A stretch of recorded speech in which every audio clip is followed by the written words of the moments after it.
La Chine semble monopoliser les manchettes plus que jamais. Doutes entourant sa croissance, préoccupations au sujet du secteur financier, bulles dans certains secteurs de l'économie et craintes en ce qui a trait aux répercussions des droits de douane, entre autres enjeux. Comment faire la somme de tout cela et où la Chine va-t-elle réellement? En ce qui a trait aux perspectives chinoises, le nerf de la guerre, c'est la gestion des attentes.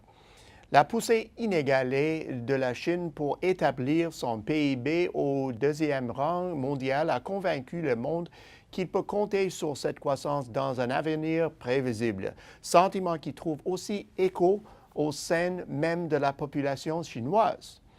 Une croissance rapide et énergétique qui s'étend sur près de 40 ans paraît permanente et tout ce qui peut menacer cette impression suscite une réaction immédiate, voire viscérale.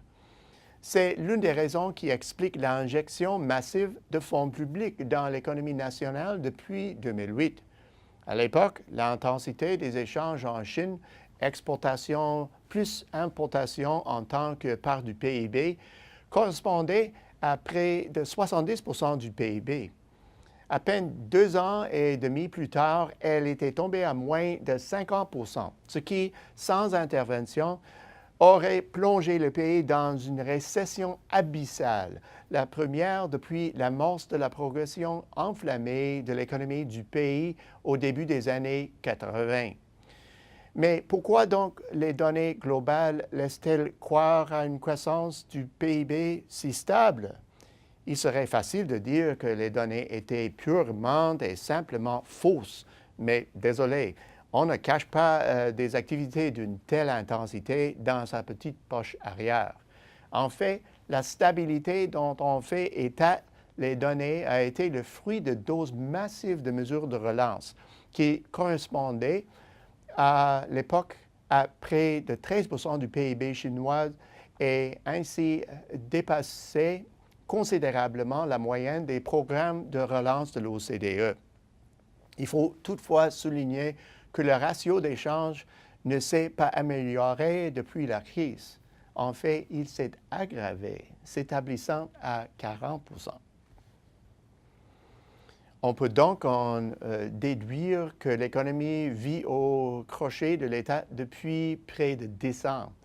C'est toute une ponction d'amorçage sur les ressources d'un État qui compte 1,3 milliard d'individus.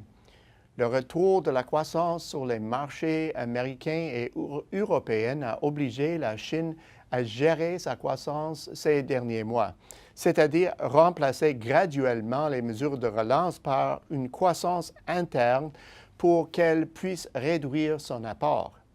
On peut voir dans cet état de choses la cause de l'instabilité de la performance récente des marchés. Le commerce est-il la seule solution? Pas du tout.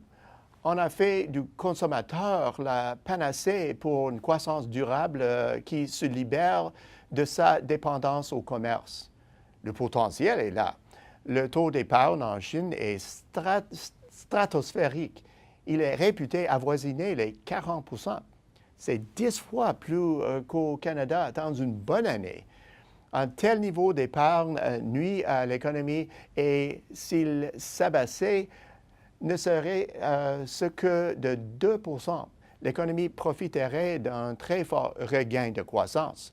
Le problème, c'est que la part du consommateur ne correspond qu'à environ 40% de l'économie globale et elle fait du surplace ces dernières années malgré tous les efforts du gouvernement central. Si on en revient donc au commerce, du moins pour l'instant, les tiraillements douaniers avec les États-Unis ne font rien pour arranger la situation. Les droits de 10% imposés sur 10% des exportations chinoises vers les États-Unis le sont désormais sur la moitié et ils augmenteront à 25% d'ici le début de l'année prochaine. Ça arrive à un très mauvais moment. Ce sera dur pour l'Américain moyen et encore pire pour la Chine. En conséquence, on verra se déployer rapidement des efforts considérables des deux côtés pour résoudre la situation.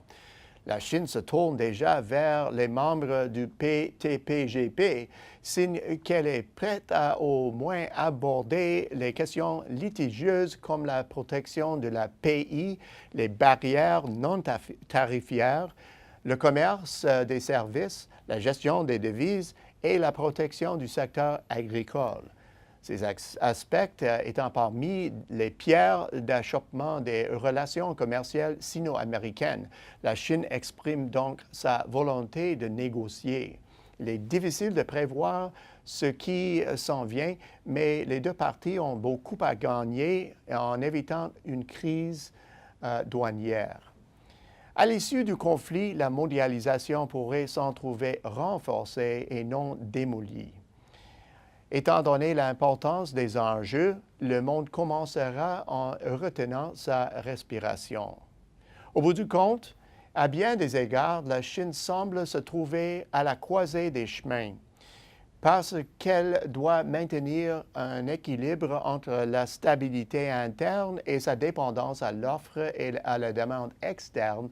Il est extrêmement important qu'elle puisse traverser cette période houleuse sans trop de heurts.